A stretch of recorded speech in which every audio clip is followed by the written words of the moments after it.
Hey everybody, it's Marcos Rivera, and today I want to get raw for a minute and talk about mistakes. What? And not just anyone's mistakes, my mistake. One of the biggest mistakes I've made in pricing early in my career. Now, when I go through the biggest errors and mistakes that I've ever seen, you see it in chapter 2 in this book. I talk about the biggest mistakes out there, but I don't talk about the one I made. And so I think today I want to reveal something that was a huge lesson for me early in the career, dating back to 2002, 2003 timeframe. And I was in charge of a platform, and this platform was a major product that this financial institution was selling. And it was all around how to price different tranches of securitizations, We're gonna need you to break that down. basically auto loans that we were buying from other lenders. And we'd have to price the right amount of interest in order to bring the loan into our portfolio and make some profit. So I was going through my typical segmentation routine, getting my prices ready. This was after 9/11 here, right? So things were a little bit wonky.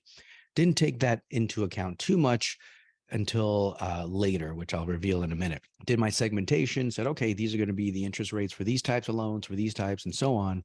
Rolled it out to the market, and sales completely plummeted. So all the loans that we would normally transition over to us just tanked. And I could not understand why until I started digging a little bit deeper into my segmentation. And this is what I found is that I was really overpricing for our product. There was a lot of delinquencies going on, a lot of risk going on after 9/11, and our prices skyrocketed as a result. But in rolling it out, I didn't realize that I actually took it up too far. And mainly what I had to do was really double click into the population to see that there was a disproportionate amount of loan types that were really driving up the rates. There were certain type of vehicles like Korean makes and models, American makes and models, certain loan sizes that were really spiking up the number. So what ended up happening was my prices was high from the base, and every single price after that base for longer term loans or for larger loans were also too high, which sent everything down the tank and plummeted. Once I was able to dig in and find that, I pulled it apart and I created a bit of a different add-on for that type of loan structure. So that way the other loan rates were at a better price point, more competitive. And then when those scenarios came in, they pay the higher premium. And I fixed it, but it took 2 months of really poor sales, and I got into a lot of trouble with management as a result of it. And the big lesson for me was really double click into that population. Don't lump so many different types of customers together into one group.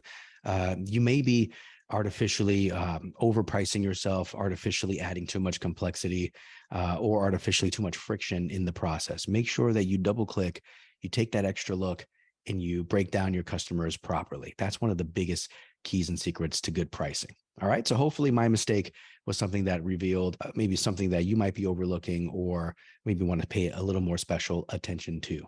And that's the word on the street. If you want more of these videos, give me a like, subscribe, and I'll see you again next time.